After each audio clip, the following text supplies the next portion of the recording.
Hello, everyone. Thank you for tuning in. Today's interesting topic is the best practices for manager-employee relations. So, today I'm going to give 4 tips on managing with good bosses and bad bosses. So, to start off with a stat, 75% of people leave their jobs voluntarily because they want to quit their bosses, not necessarily to quit their jobs.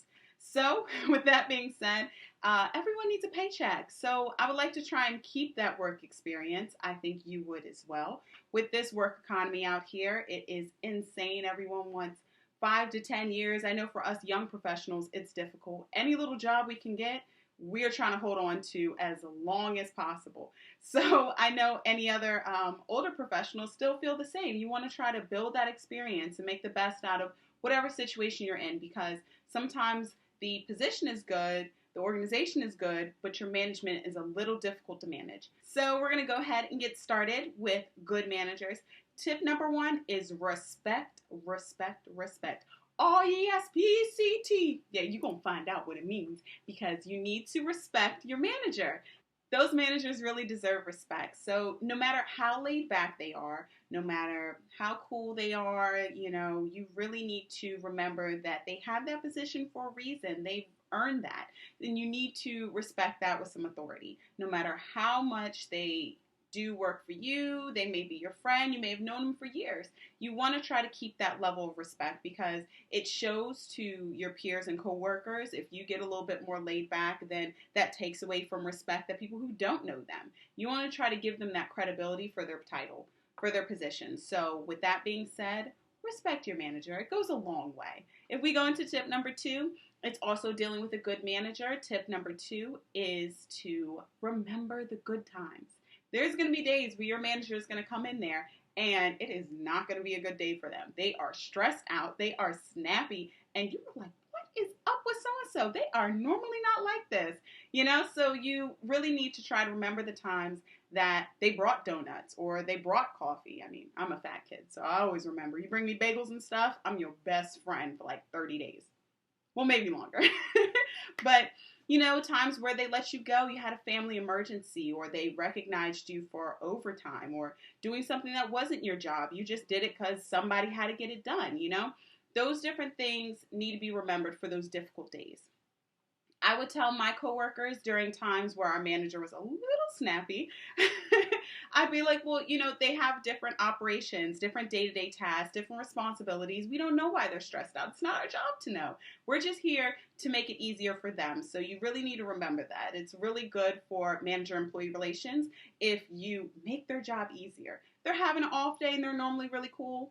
Just be nice. Let it go. If you remember the times they appreciated you and recognized you and made your job easier, a little more fun to come, a little bit more, you felt like you were making progress, they recognized you, gave you a great review, employee of the month. Remember those type of things because it'll make it easier for you to just brush it off, let it roll down your back, and keep moving. So it's a good day for you and a good day for your manager. Because if they're having a hard time somewhere else, they don't need attitude from you.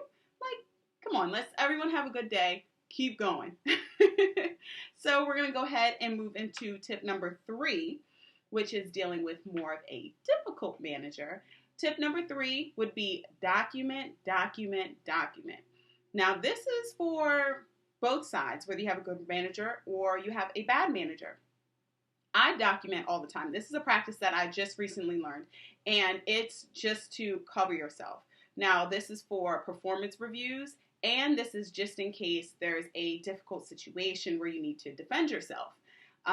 With difficult managers, it can be a little challenging to know where you stand in your metrics. So if you have the date, time, the clients, all that type of information that can really back you up on why you deserve a promotion or why you've increased profit for the quarter, things like that. You look very professional to pull out your little notebook with your little notes and stuff. I had one time I went to a meeting. I lied to you not, maybe 17 different sticky notes from my other notebooks. So when I went to the meeting, I was trying to debate a performance review.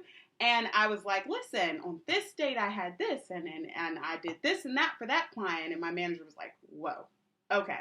Obviously, this girl knows her stuff. And I wasn't trying to be disrespectful. This is a good conversation. Maybe I missed something, but you can communicate the proper way, the respectful way. So, with that being said, we can move it to number 4. Number 4 is to know your chain of command. Know your chain of command out of perfect respect, but just to be professional. You don't want to take anyone and everyone's word as the end all be all.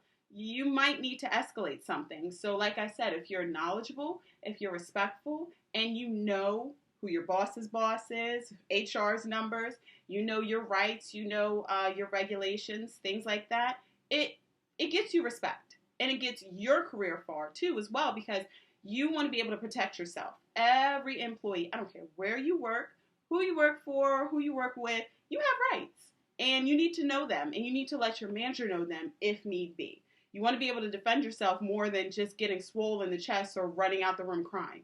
You want to know so you can inquire in the proper way about why is this? Why am I being punished this way? Or why didn't I get this and that? Because I saw, you want to sound educated, professional. So knowing your chain of command is important so you can let them know. In the military, you're supposed to go to your direct supervisor, and then if they don't take care of it, you go above them. Then you go above them. You can't just jump rank. So it just looks very professional to just address your manager if you have something.